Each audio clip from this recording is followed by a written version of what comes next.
Nadie podía mirarlo a los ojos sin su permiso. Quien osara hablar sin que él lo ordenara podía ser castigado por insolencia, y si alguien se atrevía a recordarle sus errores, lo borraba del mapa, como si nunca hubiera existido.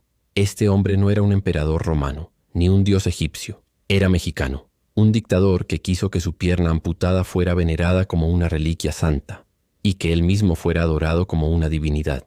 Esta es la historia de Antonio López de Santa Anna, el hombre que gobernó México como si fuera un juguete, lo vendió, lo destruyó y terminó en el olvido.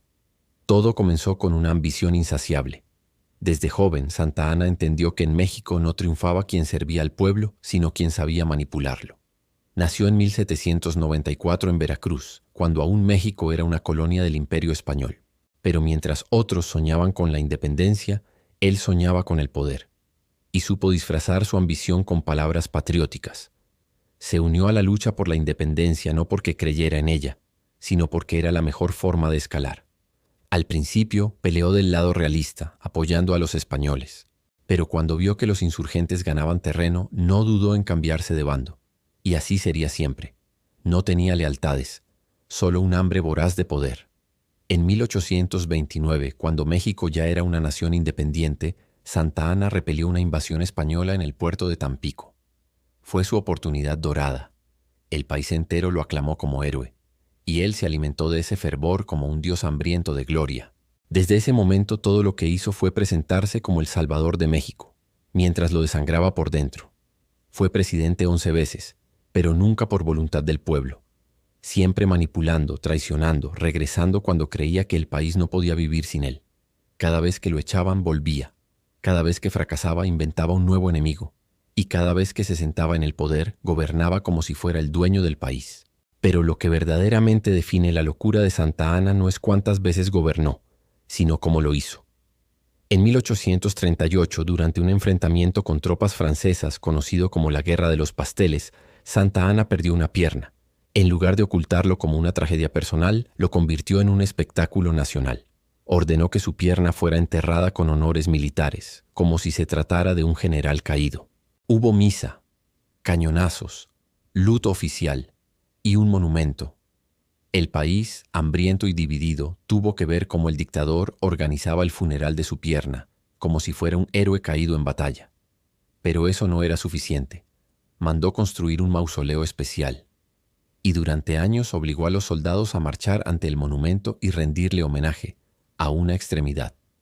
Para él, su pierna era símbolo de su sacrificio por la patria. Para el pueblo, era un recordatorio grotesco de su locura. Pero eso era solo el principio. En los años siguientes, Santa Anna vivió como si fuera un rey. Se hizo llamar Su Alteza Serenísima, una forma de tratamiento reservada a la realeza europea.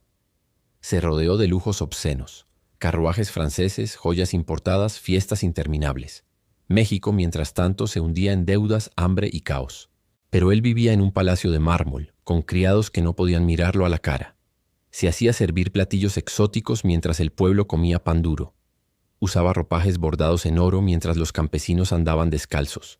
Su corte estaba compuesta por aduladores, militares corruptos y cortesanas que sabían cómo halagar su ego.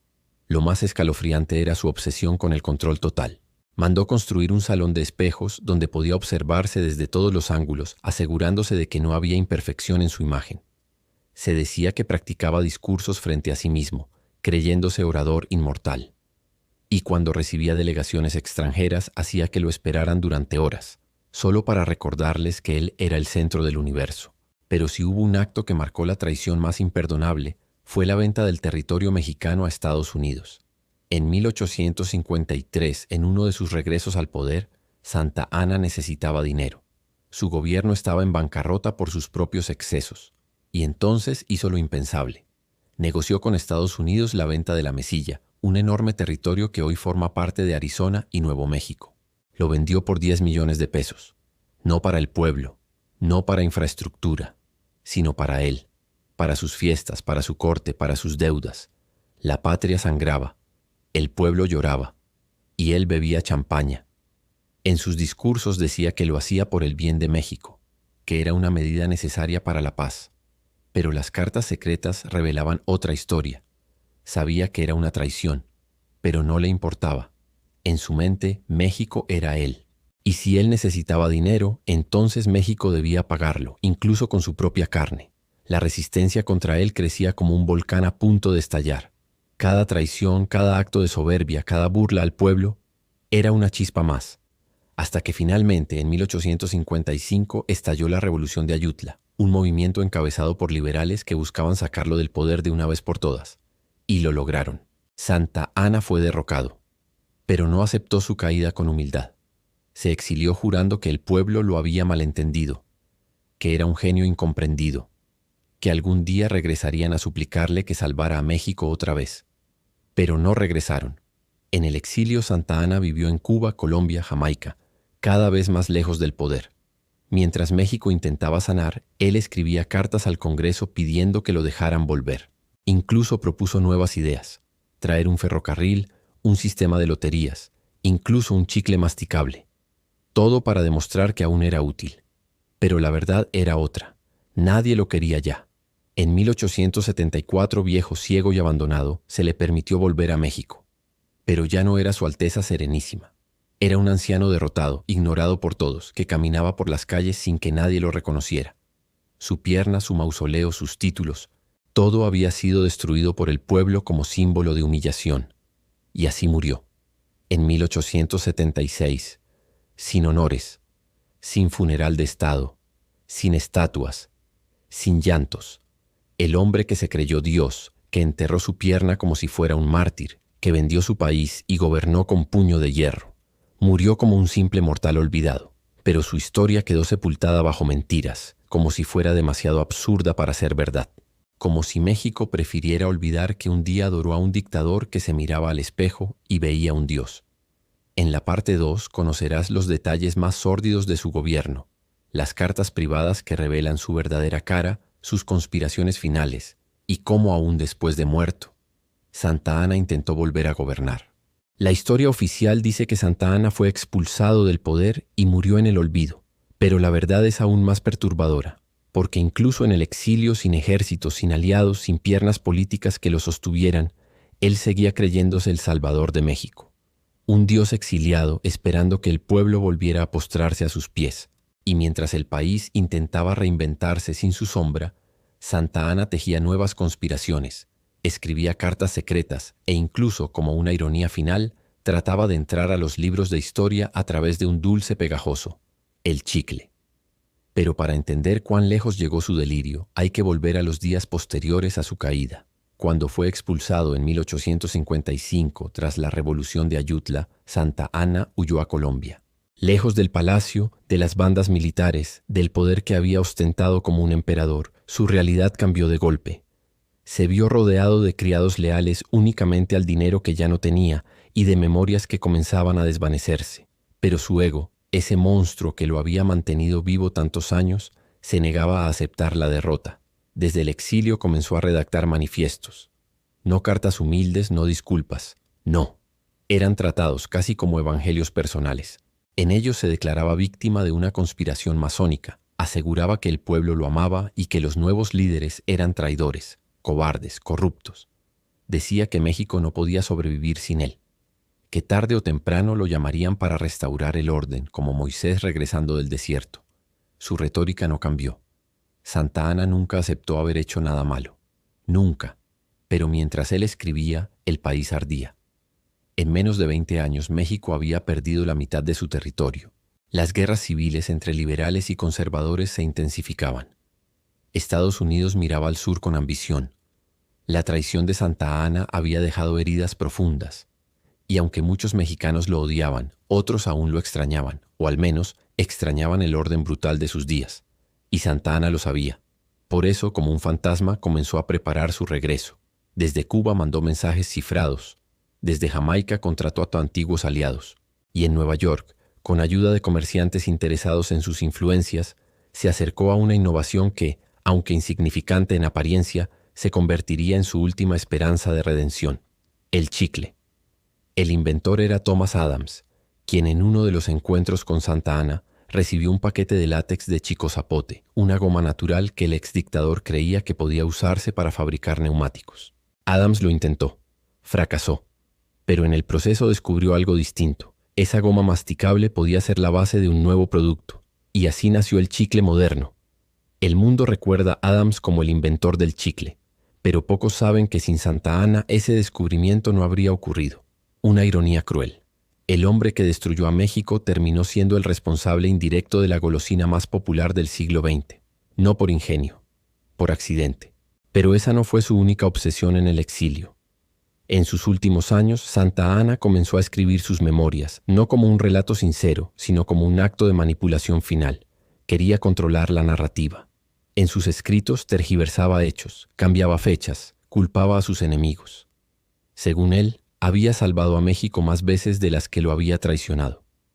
En una carta fechada en 1870, llegó a afirmar que la historia lo juzgaría como el más grande patriota de todos los tiempos, que la gloria tardaría, pero llegaría. Incluso pidió que al morir su cuerpo fuera embalsamado y colocado en un mausoleo que pudiera ser visitado por generaciones futuras. Ninguna de esas peticiones fue atendida. Cuando en 1874 se le permitió regresar a México, lo hizo ciego, casi sordo, sin dinero, sin aliados. Nadie salió a recibirlo.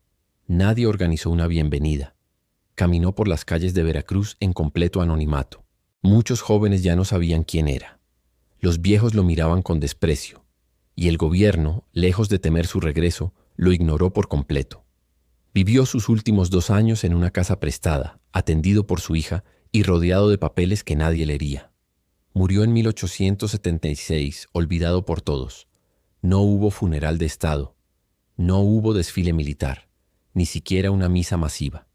El hombre que mandó enterrar su pierna con honores patrióticos fue enterrado sin aplausos, sin banda, sin lágrimas.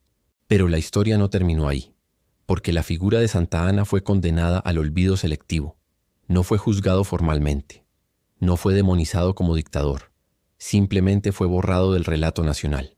Y eso tal vez fuese el castigo más cruel para un hombre obsesionado con su imagen. Por décadas su nombre se mencionaba apenas. Las escuelas lo nombraban brevemente. Los libros lo reducían a el que perdió Texas, y su legado fue enterrado bajo la alfombra de los regímenes posteriores, como si México no quisiera aceptar que lo había tenido por dictador durante décadas. Pero la verdad siempre encuentra el modo de salir. Con los años, historiadores comenzaron a recuperar documentos, cartas, discursos olvidados en archivos polvorientos, y lo que encontraron fue más oscuro de lo que muchos imaginaron.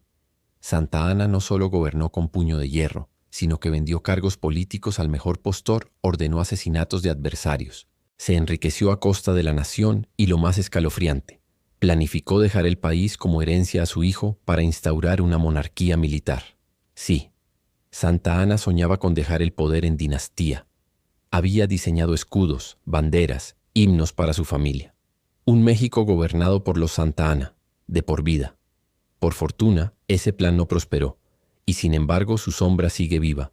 Cada vez que México sufre de corrupción, cada vez que un político se cree superior al pueblo, cada vez que alguien en el poder desprecia la democracia, el eco de Santa Anna resuena, porque él no fue un error aislado. Fue el reflejo de una cultura política que aún persiste. En cierto modo, su historia no fue una locura personal, sino un espejo doloroso de un país que a veces elige a quien mejor miente, a quien promete salvarlo mientras cava su tumba.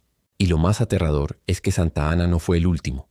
Su legado vive en los tiranos que le siguieron, en los discursos vacíos, en los gobiernos de fachada, en la idolatría del poder. Porque Santa Anna no solo vendió territorio, no solo traicionó a la patria, hizo algo peor. Enseñó que el poder absoluto puede ser deseado, celebrado y perdonado, una y otra vez.